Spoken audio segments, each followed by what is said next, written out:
Hi Flux, it's Rob. Sorry, start again. Hi folks, it's Rob Flux here from Property Developer Network. Sorry, a bit of Freudian slip calling my own name out. How are you? Welcome to a brand spanking new decade. And I am excited and pumped for, I guess, the year ahead and the decade ahead that I know is ahead of me and hopefully ahead of you for yourselves as well. I'd like to say to you all a quote that is quite famous from the legendary Bill Gates, and he says that most of us will overestimate what we will achieve in 1 year, and underestimate what we can achieve in 10.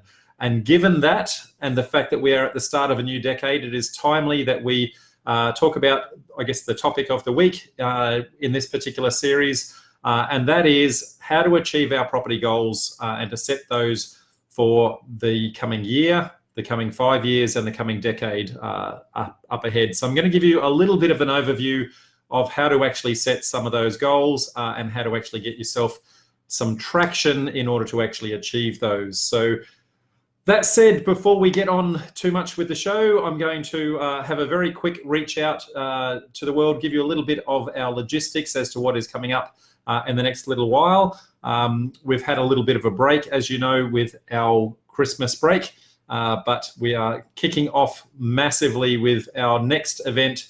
I think it's next weekend from memory. I'm struggling with dates at the moment, but we've actually got in Brisbane, our next meetup is actually Ian Ugarte is actually going to be presenting for us, and that is on the 18th of January. So that is going to be fantastic. Anyone wanting to look at any cash flow strategies with regards to their goals and objectives, that is a fantastic one. Ian's already presented for us previously in Sydney, and given time, hopefully we'll get him to our Melbourne events as well. But that's our first kickoff one for the year, and the first one of many, many more to come this particular year.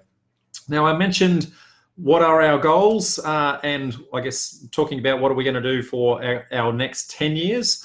Well, for many of you, you may be aware, or if not, I'm going to tell you that my personal goal is to achieve, to set 1,000 people financially free by the year 2030, and that is exactly 10 years from today.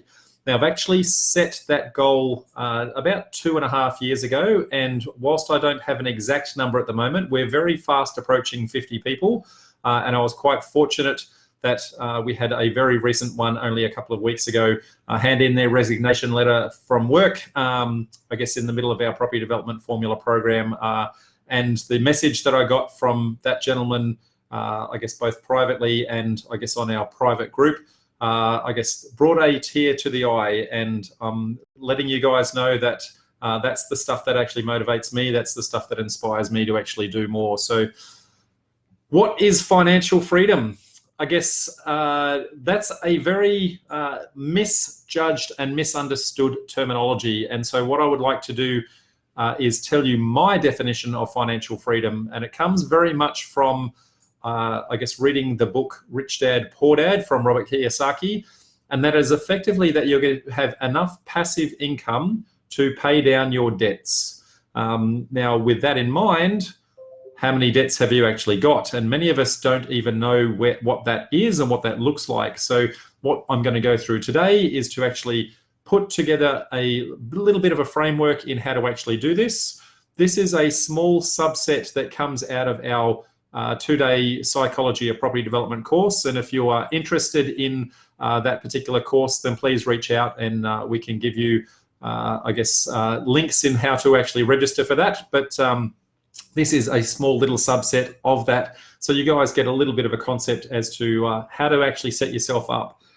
So with that in mind, you should know what your starting position is. And that's where many of us actually fall down. We say that we want financial freedom, but we don't even know where it is that we're actually starting right up front. So with that in mind, you should know what your assets and liabilities are. Make sure that you've actually captured all of those. That's all of your debts, all of your, I guess, all of your properties, all of your cars, all of those sorts of things, and capture that on a spreadsheet. Now, we actually have an assets and liabilities spreadsheet, and if anyone is actually interested in that, I'm more than happy to provide that. What I'll do, here's a little freebie for everybody. What I'm going to do a little bit later on is I'm going to give you a link to one of our upcoming info sessions, which is going to talk a little bit about how to do the property development journey, and what our psychology of property development event is, and our property development formula, etc. If anyone is actually interested in coming along to that, if they register for that today, then I will more than happily give you a copy of our assets and liabilities spreadsheet, so that you can actually capture all of these things and actually know exactly where you sit in the process. That will give you a fantastic basis for understanding what your debts and liabilities are. So that's your cash flow, your bills, your debts. It gives you a basic budget overview, etc. That is critical for you to actually understand, because when you actually look at what your budget is, then what you're going to find is that is the number that you need to actually get passively in order to put bread on the table, fuel in the car, pay the phone bills, send the kids to school, all of those sorts of things. And many of us just get by week to week with our job, and we don't actually understand what it actually takes from a budgeting point of view to actually get there. Now, if you have that as a starting point, we can then start to do a couple of really clever things in that process. We can start to look at, well, what are the debts, and are they actually working for us, good or bad?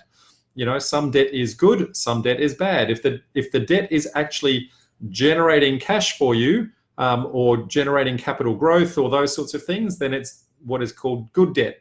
If it's not, then it's bad debt, and we need to look at where our good and bad debts are and try and remove that as much as possible. Now, in order to achieve financial freedom, you really have two choices. You either increase your cash flow, or you reduce your debts, or alternatively, you do a combination of both. And what you will find is, as your income actually goes up, we have as humans, we have a very bad habit of saying, well, as my income goes up, then so too do the number of toys that I buy, so too does the debt that I go into. So we tend to, just because we can borrow more, we tend to go for bigger houses with bigger loans, all that sort of thing, instead of actually trying to consolidate the debt, pay down those debts, because a home loan, whilst it is an asset from what the bank determines, if you look at Robert Kiyosaki, Rich Dad, Poor Dad, it is not an asset in terms of, is it actually generating you wealth? Yes, it has some capital growth in the long term, but it's not actually earning you money in a day-to-day perspective. So when you start to look at that, you say, well, maybe what I could do is live a little meagerly in the short term and have some delayed gratification, so that later on I can just go and pay cash for something like that. And I'm not trying to service a really massive debt in the meantime. So if you're able to, I guess, keep those debts much lower in the early pieces, then that's going to make it very easy to actually get yourself to a position of financial freedom. Now, once you've got the passive income and your debts are actually able to be paid, at that point you have this, I guess, a decision point. And that decision point is, well, now I've actually got time on my hands. I don't actually have to work. At this moment in time, I've got enough income to pay my debts, which means that I don't technically need to go to work. Now, many of us have been sold the dream that financial freedom is, I guess, the mansion, I guess, the fast car, you know, the Learjet, all that sort of stuff. But it's actually not that. It's just the ability to get back your time. And that's because most of us think that it's a little bit out of reach. We tend to not actually go for it. And so what I'm trying to get you to do is actually understand that it's actually a lot simpler to achieve than what you think. And in this little process that I'm going to go through here, get you to actually understand that there is actually a roadmap for it. And we can help you to actually build that roadmap, help you to understand how you're going to map that out, build yourself an action plan, and then start to actually execute the action plan. And that is exactly what we do through our I guess, psychology of property development and property development formula programs, is help you to capture it, map it out, and then start to execute it. So that said, let's go through some of those in a very, very basic way. So when you go through the assets and liabilities, you're going to look at your cash at hand, you're going to look at the equity that you've got, you're going to look at any shares that you've got, all those sorts of things, any rental income that you're generating from other sources, what your debts are from a car's insurances, those sorts of things, and we'll capture it all in the spreadsheet, both on an assets and liabilities and a budget point of view. What we can then see is how much equity we've got from that assets and liabilities, and also what our, I guess, cash flow position is from our budgeting perspective. And those two combined are generally what you're going to need to do to go in and talk to any loan broker or anything like that. So when you're starting to go into your property journey, it's really important that you've actually captured that. So we'll give you that spreadsheet if anyone wants to register for, I guess, our info session. And actually, because I've said I'll do that, what I'm going to do right now is I'm actually going to paste that link to the info session in there right now. We're running these all around the country in February. We're actually going to run them in the morning before each meetup event. So in Brisbane, we'll do it in the morning before the Brisbane meetup event, Sydney in the morning before the Sydney event, and Melbourne will do the same there. So if anyone is wanting to, I guess, come to one of those info sessions, we'll go through this in a little bit more detail and give you, we'll flesh out a lot more how we can actually map this journey out for you. So once you've got that starting position captured, the next thing that you want to actually then do is look at what is my end position? What is the financial freedom position that I want to actually get to? So give yourself a timeline, and we generally try to say, pick yourself a horizon of at least 5 years. 3 to 5 years, we can typically say for most people is actually achievable to get yourself financially free. But as we're at the start of a decade, you may choose a little bit longer if that's what you're thinking. But you know, once you've actually got that timeline, you say, well, what is the financial goal I'm actually going to try and achieve in this timeline? And generally, what we're going to do is try and reverse engineer the assets and liabilities and the budget. And we're going to say what we want to do is within that 5-year period is we want enough passive income to be able to pay the debt that we've got from a budgeting perspective every single week. Now, the average Australian wage is about $80,000 per year. So what we tend to find is most people's budgets tend to be somewhere between the $50,000 and $80,000 mark. And because somehow, uncanny as it sounds, we tend to spend almost every dollar that we actually earn. So if your income is a little bit higher than that, then I'm going to anticipate that your budget is a little bit higher than that as well. But why don't we see what we can do to strip some of that budget out, remove some of that debt, and get yourself the ability to do a passive income much, much quicker. So when we start to look at what that budget is and reverse engineer it, we say, well, if and I'm just going to use the example here of $80,000 per year. Now, in that particular instance, if we wanted to achieve that as a goal, we would say, well, how many properties do we actually want to own at the end of that 5-year period in order to generate that amount of rental income passively? And if you look at the typical rental incomes of most properties that sit out there in the Australian market, what you'll find is that on average, it's somewhere around the $25,000 per annum income that each property will actually generate, whether it be, I guess, a townhouse or a house. I'm not talking units because they tend to not generate as much rent. Now, there's also, I guess, a little bit higher income streams that you can also get out there. So I'm just trying to talk very simple, very simplistic type math here. So it's quite easy to achieve. So if we wanted to achieve $80,000 per year, then we need 3 and a bit properties. And I'm going to say 4 because by the time you add property management expenses and those sorts of things into the mix, 4 times 25,000 is about 100K, less some expenses, and that would typically cover our our 80K income relatively easy. So then the question then becomes, well, in 5 years, how do I actually generate $80,000 a year if I need to own 4 properties outright? Well, the answer is what we do is we start with the end in mind. And if we know that we need to own 4 outright, what we're going to do is actually start to build ourselves a plan, knowing that we need 4 at the end of that plan. So there's a number of different ways that we can actually achieve that. In a very, very simple sense, what we could do is we could do a project that's big enough, just the one project that's big enough that we could own 4 properties outright at the end of it.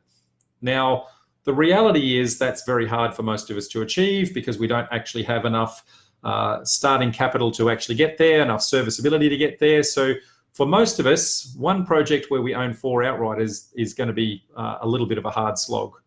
So okay, how else can we cut that up? Well, maybe we could have 2 projects that are large enough that we could own 2 properties outright at the end of each one. Well, that's a little bit more achievable, a little bit more within reach for most of us, but still for some of us, it's actually going to be quite hard. So then I guess the next way would be, well, perhaps we could do 4 projects that are small enough that we could actually own a property outright at the end of that. Now, this starts to become a little bit more tangible and a little bit more within reach for most of us. And the reason why that is, and I'll make it relatively simple for everyone to actually understand. The typical profit on cost that most people are actually going for is around about the 20% profit on cost mark.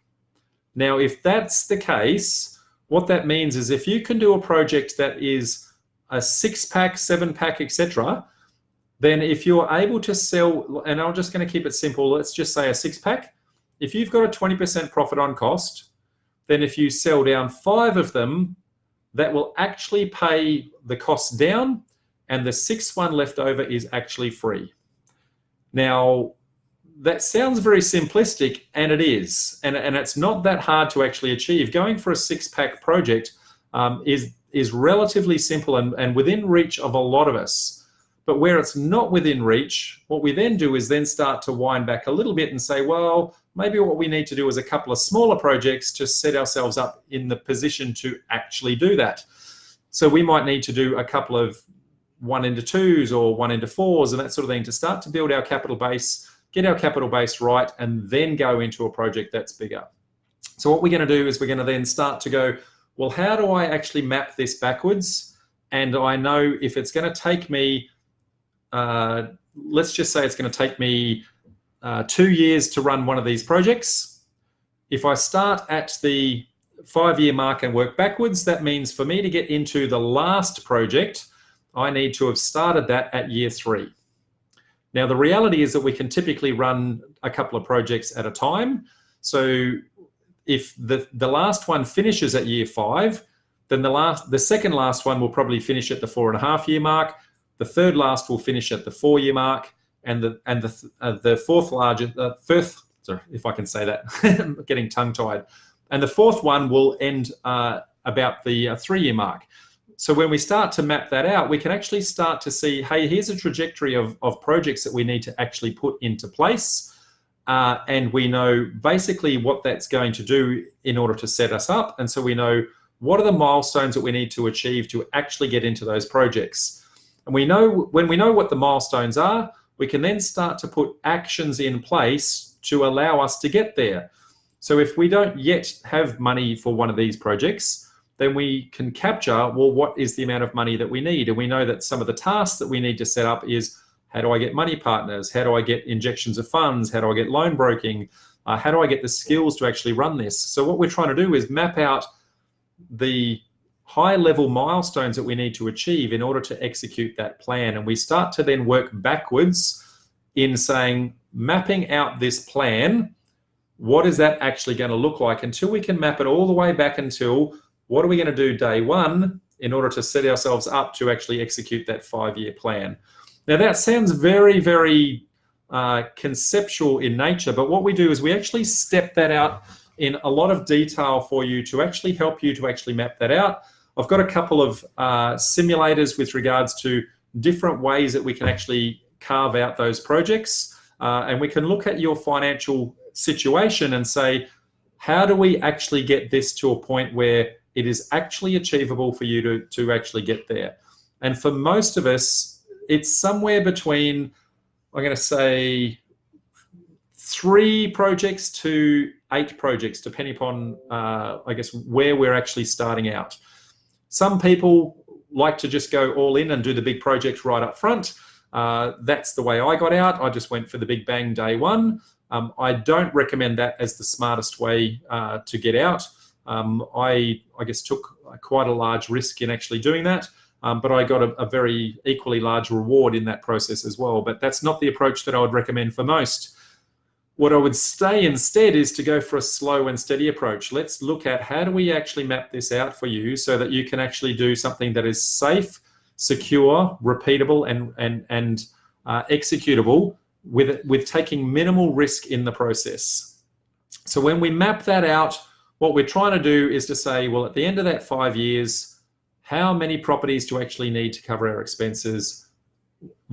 And then if we want anything over and above that, then they become lifestyle choices. As I said before, to cover our expenses, most of you are going to be somewhere between 3 and 5 properties that you want to own outright.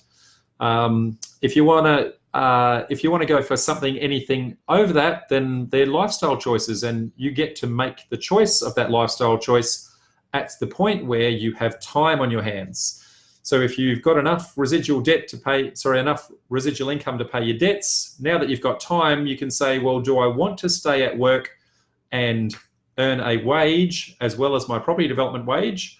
Or do I instead want to say, if I was making all this money in property development part-time, do I want to switch over and do that full-time? And if I do, imagine how many runs I can get on the board if I'm doing that 100% of the time rather than just some of the time. Okay, so you can say, well, I've got these lifestyle goals that I want to achieve. Maybe it's 150, maybe it's 200K a year that you want to achieve, so you can actually travel the world and things like that. Okay, so you'll have multiple milestones along the way. They will be, how do I get into my first project? How do I get into my second? How do I get into my third? What is my 5-year financial freedom goal? Then what is my 10-year lifestyle goal? And then basically what we want to do is try and get you to map that process out along the way. Now, there's many ways to actually skin this cat. You can do a whole bunch of things in the process, but what we generally get you to do is to actually, when you're looking at that assets and liabilities, we're going to look at how much liquid cash you've actually got in the process. That's going to determine the size of the deal that you can actually start with. So what is your starting position in mapping out that journey? And depending upon how much liquid cash you've got to actually run a deal will determine whether or not you can actually get into a small deal, a medium deal, or a large deal. You may then say, well, just because I can get into a large deal, maybe my risk profile doesn't actually allow that. So maybe you want to go for a medium deal to start with. Or you might want to do a couple of small deals just to get some runs on the board before you step up. But basically, we're going to map that out. We're going to look at your risk profile. We're going to look at your income stream.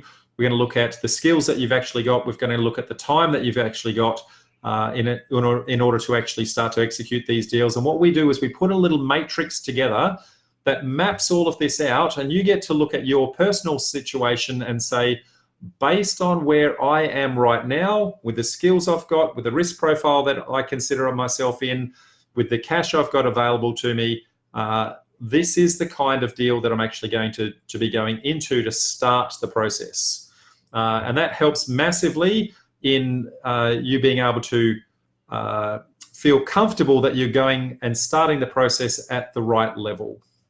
Now, I'm seeing lots of comments from everyone coming through, so I'm just going to take the time to have a look at some of those comments and see if there's any questions. So I can see lots of people: Shelley, Vanessa, Ravi, Margaret, Daniel, Georgina, Dean, Daniel, Luke, Simon, Peter. Wow, they're everywhere. Todd, I'm not going to say hello to everyone, but Todd says g'day. Luke says g'day.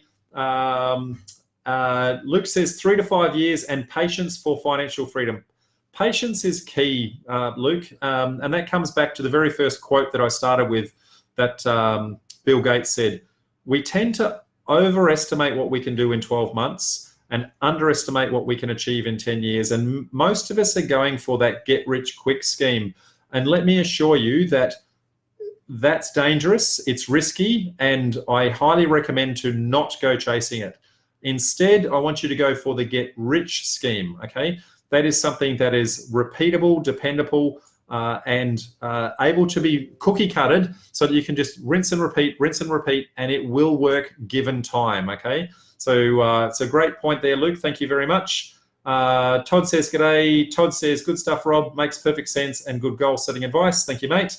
And Rad says, loving it. Peter says, hi, Rob, as well. So hello, everyone. So thank you for all of that. Now, as I said, once you're mapping out these roadmaps, there's a couple of different ways you can do it. What you can do is small, small, small, small, small. And the challenge with doing small, small, small, small is what you've typically done is swapped your day job for your property development job, and so you'll never actually get out.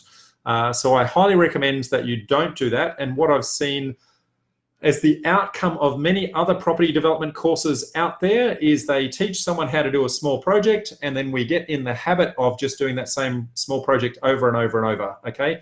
And it's a false economy, because we think that we've got freedom, and instead what we've done is get rid of a boss and then become our own boss, but not actually moving towards our financial freedom. What is a better approach instead is to go for a couple of small ones, then a medium one, maybe another medium one, and then a large. So a slow and steady type approach where you're building your success, building your nest egg, building your skills, and then as you build your skills, then you start to ratchet that up and then go for the next size deal. If you're able to do that, you'll build your confidence really well, you build your nest egg really well, and when you get to those larger deals, they'll become much, much easier, and you'll have a lot more confidence in actually doing that. The other way to do it is the way that I did it, which is risky but doable, and that's go all in. And I recommend that, I guess, for the majority of you, that you don't do any of that. Now, when you're mapping out those projects, as I said, we've got a little simulator that we go through when we go through our 2-day psychology property development event. We'll actually help you to map that out, and you can actually see the different permutations of how you can actually try to map your projects out. But what we're trying to do really is get you in a position where, as you're exiting one deal, you're setting yourself up for the next deal, which means that you need to know that the deal you're going into is actually the right deal to get into the one after that. So it's not about just jumping at any deal that looks profitable. What it's about is going for the right deal that's going to set you up precisely to take the next step on the rung to go up, okay? So with that in mind, every time you're going into a deal, you've got some guidelines that you need to be assessing that deal against. So firstly, don't buy yourself a job. We don't want you just doing small, small, small, small, okay? If you keep doing that, what you're going to do is trap yourself. You're always going to look for opportunities to keep your profits, okay? If you sell everything down, then you must pay tax. If you pay tax, then the dollar you earn and the dollar you keep are not the same thing. And so that means that you've got less money to actually reinvest. So where you've got opportunity to keep your profits, that means you're not selling down the asset, which means you're not realizing the cash. And if you're not realizing the cash, you don't pay the tax on it. Now, I want to be very clear. This is not tax avoidance. This is tax deferral.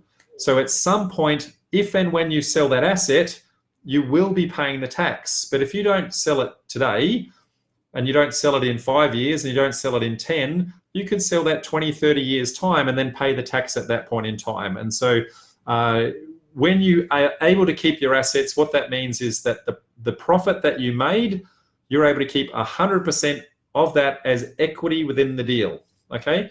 Rather than a subset of that after you've paid GST, company tax, and income taxes, you distribute it down to yourself, okay?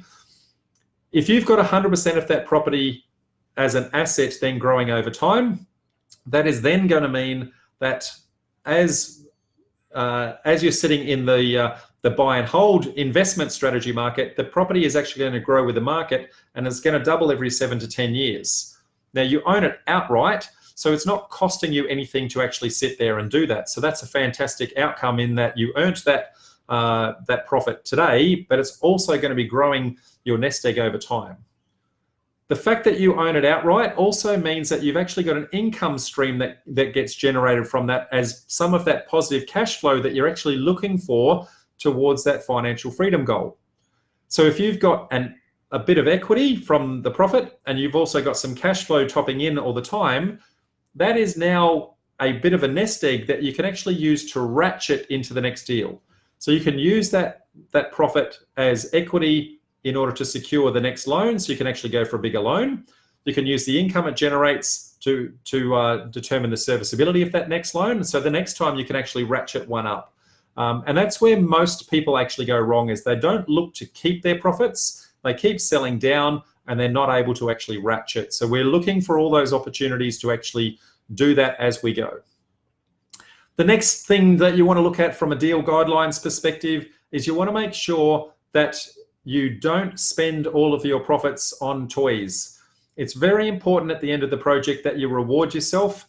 You've worked hard, you deserve a reward for the effort that you've actually put in. So take a small amount out, go out to dinner, maybe a small week away holiday, those sorts of things to reward yourself. Take the wife or partner or that sort of thing out. Reward yourself for the hard work that you've put in because you've deserved it and you earn it. But don't reward yourself too much, okay? Because then what you're doing is you're stealing from your future self, and instead what we want to do is actually reutilize that money and reinvest into the next deal, okay? The thing is that when you're going into any one deal, you want to make sure that your exit strategy coming out of that deal is actually setting you up for the deal after that. There's no point going into a deal that then when you exit out is then limiting you from going into another deal. So if you're keeping stock too early, it may stop you from going up a rung.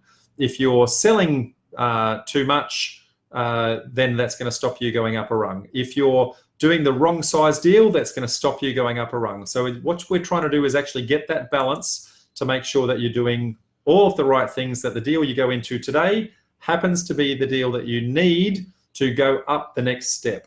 Now, I can see a couple of other questions here. Peter says, I'm lucky to have a guy who owns a construction company. Very good. So that means, Peter, for yourself, you've got not only development profits, but you've also got the, I guess, the building profits that you can actually repurpose in that process. So make sure that you're actually doing that. Peter also says, everything I do is delegated this year.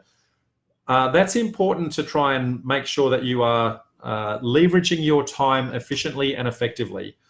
When we start to look at our 5-year goals and to say, well, what is the hourly rate that we think that we're going to be worth at the end of this process? When you reverse engineer that, then most of us are, you know, if you're trying to do, say, $250,000 a year as the income that you're going for, then when you work out your hourly rate, that's a lot of hours per week. I'm just going to do some really quick math and see what.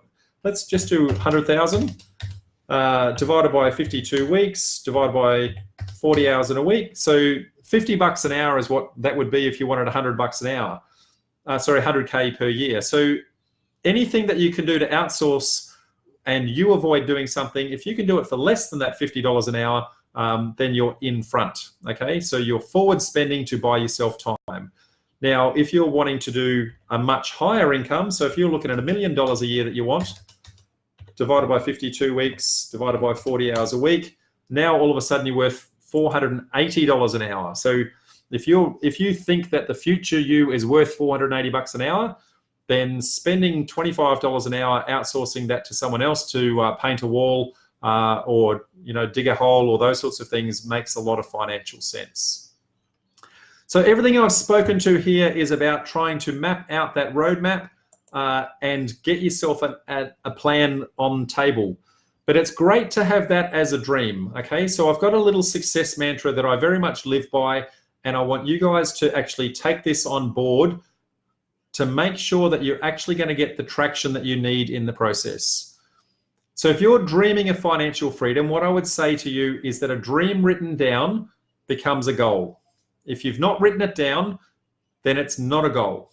A dream not written down is actually a fantasy. Now, if you have a goal that's broken down, then that becomes a plan. Now, if your goal is not broken down, then it's just a wish. And then if a plan is then backed by action, it becomes reality. And a plan not backed by action becomes just a piece of paper.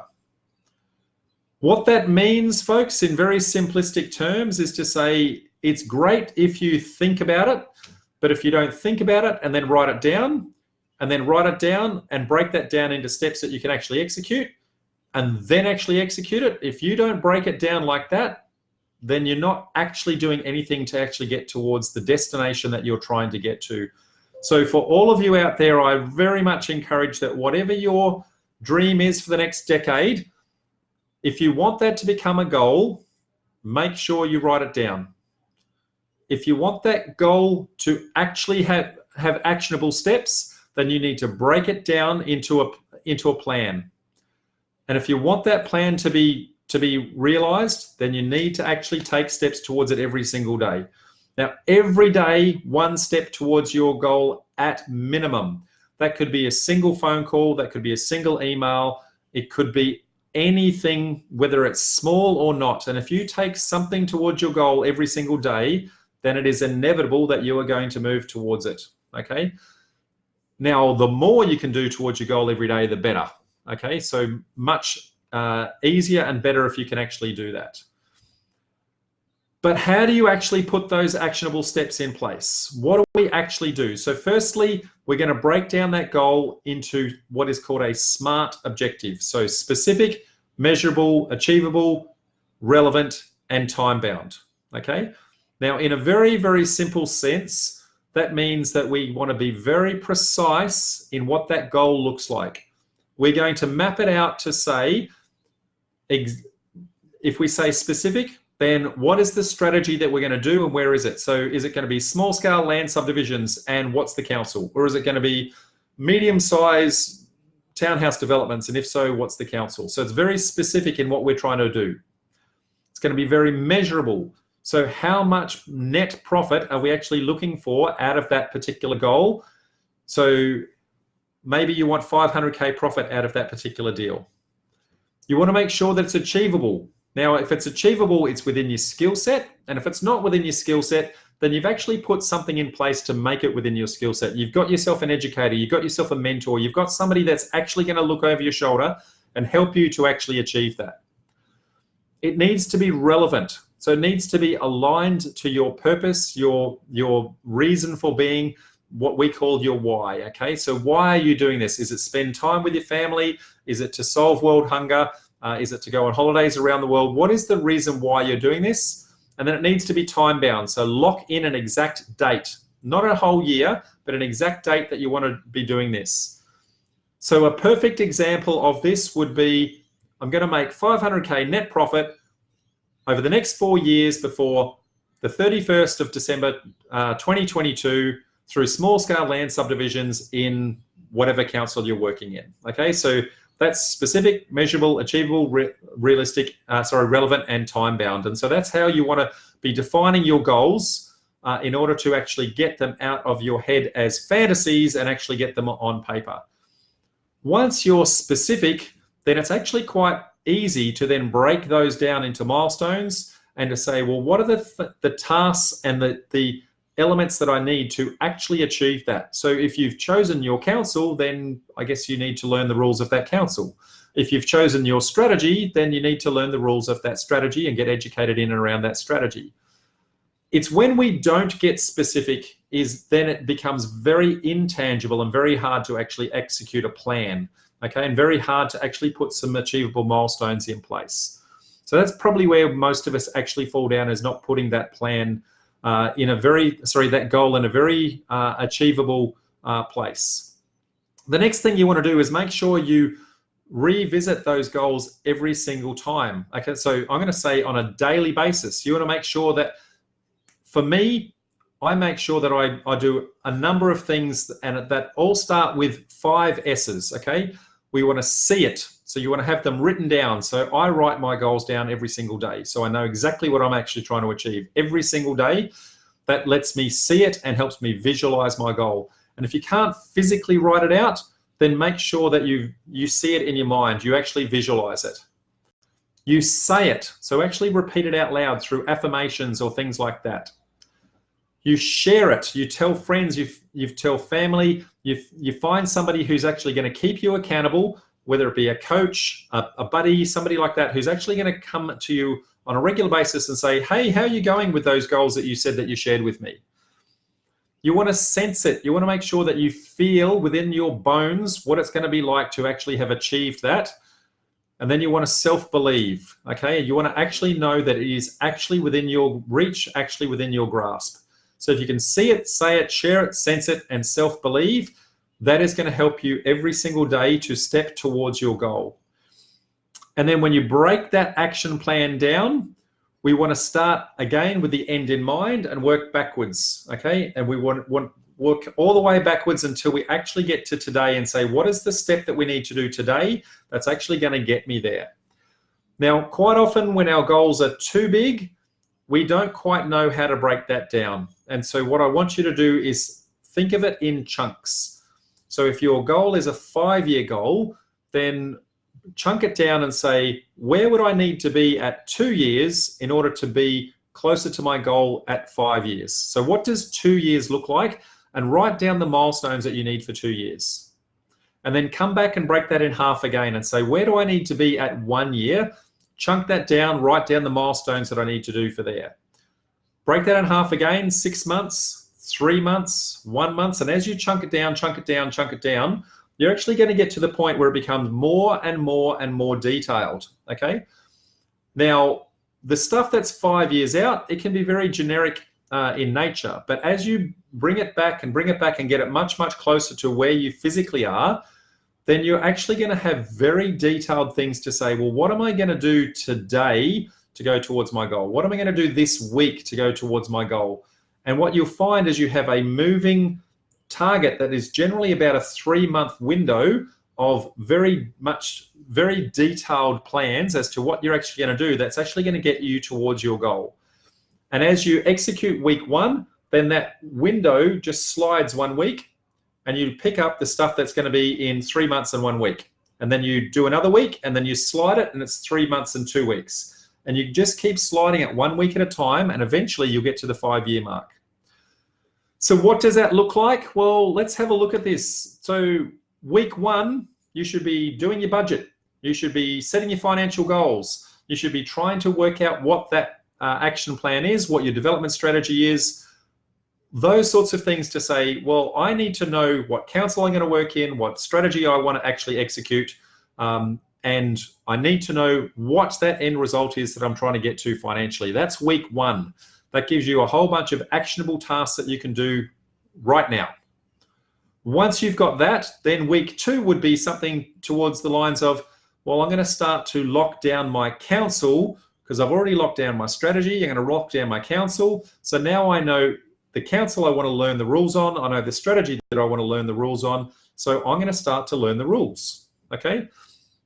Based on that, I'm then going to say, well, week 3, I'm going to start to build my team. So if I know what the rules are, as I'm starting to learn the rules, I'm going to start to find out, well, who are the experts in my area? Who are the best town planners? Who are the best civil engineers? I'm going to start to reach out and start to build that team up, okay? And then you just keep on building and keep on building so that as you get to the end of the first month, you're now going to start to get to a point where you're going to say, well, within my particular council, I'm going to start to look at all of the different all of the different suburbs and start to analyze them to say, does my strategy actually work within that suburb? Now, depending upon the size of your council, that might take you 1 month, it might take you 2 months, it might take you 3. Some councils only have, somewhere between 10 and 12 suburbs, and some councils have as many as 192 suburbs, and so it takes a little bit longer to actually exercise. And so that's going to help you to actually rationalize down and say, can I see evidence of success for other people actually executing on these goals on this particular strategy in this particular area? And if you can start to do that, you're going to start to find some target areas that actually start to work for your strategy, and then we can start to become area experts in that. And you just keep repeating the process as you build and build and build. And what we're not trying to do day 1 is go out and find a deal, because right now you're not ready. Instead, what we're going to do is build your skills, prepare you, get you in a position where you are both competent and confident that the strategy that you've got is the right strategy for you, that you've got the skills in order to know how to do that strategy, that you've worked out an area where it's actually going to be highly profitable, and that there are plenty of opportunities in there, and then you're going to start to farm that area.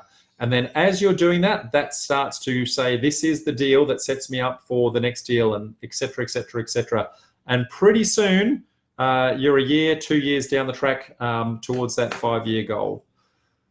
So that, folks, is I guess a bit of an overview in the process. We go into this in a heck of a lot more detail. within our programs. And if anyone's got any interest at all in those, I'm going to again put in the link to the info session that we've got coming up about those. We've got one of these info sessions in Brisbane, Sydney, and Melbourne over the next month or so. Very highly encourage you guys to actually come to those if you're wanting to know anything about how to get the detail and what I've just covered today. Other than that, I'm going to just go through and see if there's any questions from you guys before I sign off. Viv says, hi from London. Hey, Viv. Wow, what are you doing awake at this hour? Was it morning over there, I guess? So good to hear. Peter says, I don't like Cherie Barber, lol. I don't think I mentioned Cherie Barber, Peter, but it's good to know that you don't like her, mate. Eve's jumped on. Hey, Eve, how are you? All the way over in Perth.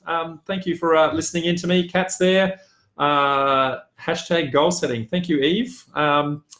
So, folks, I haven't seen any questions from you guys. A lot of comments, but no questions. So I'm going to give you a minute or so to put something in there. And if you've got any questions at all, now's the time. There's generally a lag between me asking and it actually appearing on the page. So please don't be shy. Peter says, look like. Rad says, is this program in alignment with Stony M? I think you mean Tony M. So Tony Meredith, Tony is our business and life coach that operates within our program, right, Rad? So the answer is yes. I guess it's a program that I put together and Tony has actually helped me to actually execute. It is an excellent program in that Tony is there as your accountability buddy. He's the one actually keeping you taking the actions that you need to take. And then when you take the actions, I'm there as your mentor to then say, you know, if you're having problems in actually executing that, how do I actually help you with those actions? So Tony kicks you in the bum and pats you on the back. And when you do, I'm the one that actually makes sure that the actions you take are getting you traction. So I hope that actually helps. Paul says, hi, Rob. All good. Thanks, Paul. Viv says, great topic and tips. Thanks, Rob. You're welcome, Viv. And Rad says, perfect. I have a call booked in with Tony on Wednesday. Perfect. No worries, Rad. Well, I guess happy for you to either chase Tony or myself, either one. But yeah, would hopefully love to see you in our programs, mate. So as I haven't seen anyone else, we're approaching the hour mark, and I know that my dinner is sitting just around the corner, calling my name. And as I can't hear, I can't see any questions from you guys. I'm going to sign off from now, and I want to thank you very much. Hopefully today has actually helped you in regards to giving you some insights on how to set your goals. If you want to go through this in a lot more detail, we have a 2-day workshop on the goal setting and also getting you to recognize and unlock all the mental limiting beliefs that are actually stopping you from getting in your way. I'm not going to go into that right now, but if you have any questions or interest in any of that, we're going to talk all about that at our info sessions. But folks, I'm going to say that's enough from me for today. Thank you all. And I'm going to see you next week on our next Facebook Live and actually next week in Brisbane as well, if you're based in Brisbane, week after that in Sydney, and the week after that in Melbourne. And then we start, I guess, the monthly pilgrimage around the country. Thanks, folks. Bye for now, and we'll see you next week. Bye.